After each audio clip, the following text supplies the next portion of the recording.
Oh, that is right, Graham. So excited to get into this conversation because the guest that I'm going to introduce you to right now, she's not just writing books. In fact, she is bottling time and bottling memories in ways that make it so incredibly tangible for us to enjoy, and not only enjoy, for us to definitely get into that process of healing. And it's all about Memoirs from Your Mother. In the building right now, we've got a Pretorius, deeply personal and beautifully designed interactive journal. And that helps mothers and now even fathers, as well as veterans, which we'll get into a little bit, record their life stories for future generations, which is so important.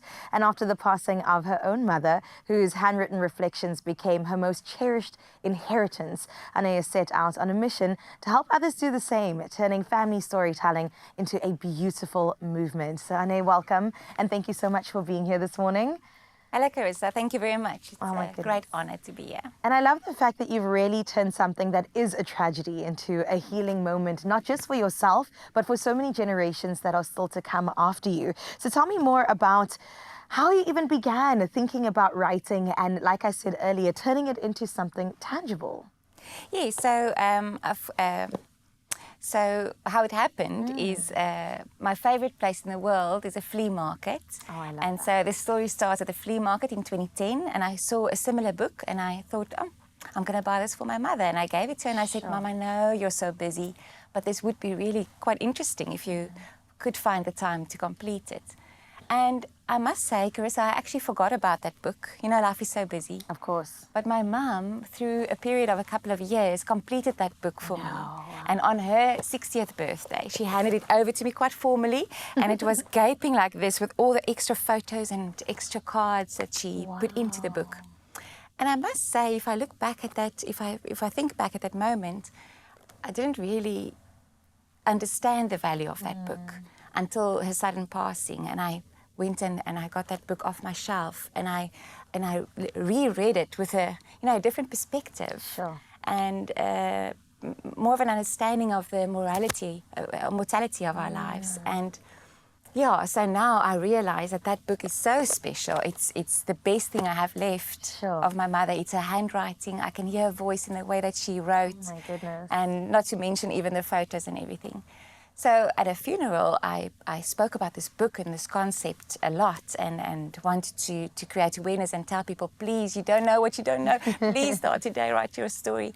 And people kept on phoning me years even after her passing to say, no, I'm now ready for this project. Where is that book? Where do I get it? How do I start? And people kept on coming back to me and I realized they were struggling.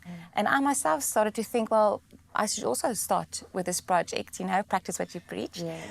And I couldn't find that book anymore. It was out of print. I even contacted the producers and they just said they're not going to reprint it. I couldn't find anything similar on the market.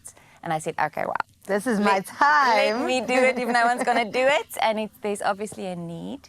And I'm blown away by the response. And so we've got an English book, Memoirs from Your Mother, and an Afrikaans, Memoirs van Jou Moeder. Beautiful. And I really tried to make it durable because I want it to last for generations. Absolutely. Not just for your child. I mean, my mum's book, my daughters would inherit that book and their daughters. And can you imagine, Carissa, to have a book of your great-grandmother? That's incredible. Not only to know her name, where she lived, where she died, the year, but details. I'm also getting goosebumps. Yeah, literally, I'm tearing up. That is beautiful. Details about her life, what she thought about stuff, her point of view. I mean, we never spoke about politics in our home growing up, but my mum wrote to me about what she thought about everything happening during the course of her life. And and we had such a good relationship. We both lived in the same town in Pretoria. We saw each other often.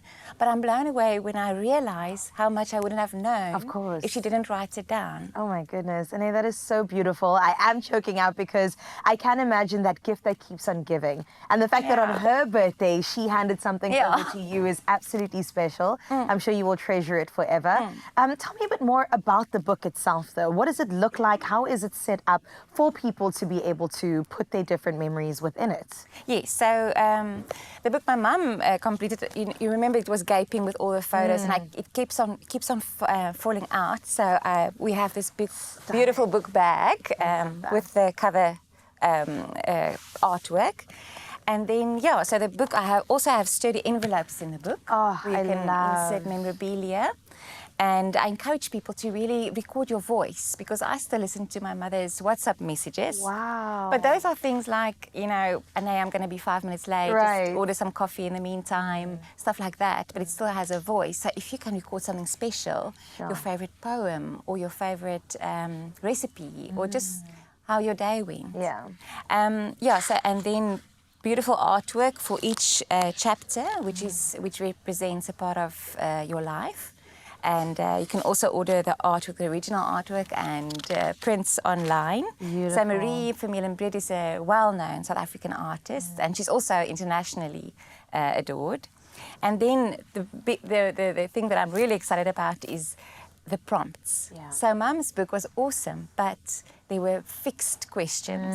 And I must say, Chris, I don't know about you, but some of those questions, if I were to now have to write something, my mum thought very creatively on each and every question she had a very good answer. But not all of us would be like that. And I must say, I would feel a bit silly if I didn't know what to write. And I would just abandon the whole project. And that's what I don't want to happen. So the prompts are just guidelines.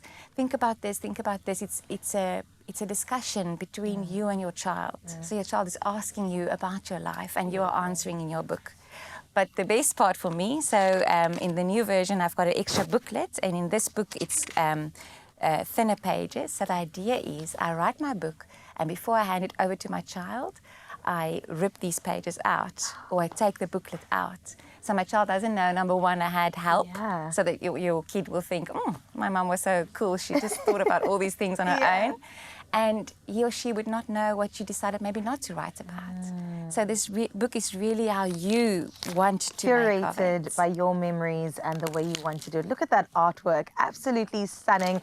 I know you've done such great work here, legacy in fact, that's going to last far beyond you, and I'm so excited for it. Also just in time for Mother's Day, which I'm really excited to get my hands on. Thank you for being here and sharing. That was so beautiful. And if you would like to get all of this, do know that we have it across our socials. It's available in English and Afrikaans, and come next month. And I also mentioned that she's going to be releasing one for soldiers as well. So that's really special for them to document their journeys too. So Anae, thank you for being here. Thank you for healing generations to come. And I know that for sure the future is looking incredibly healed and bright according to you. Thank you. Thank you very much.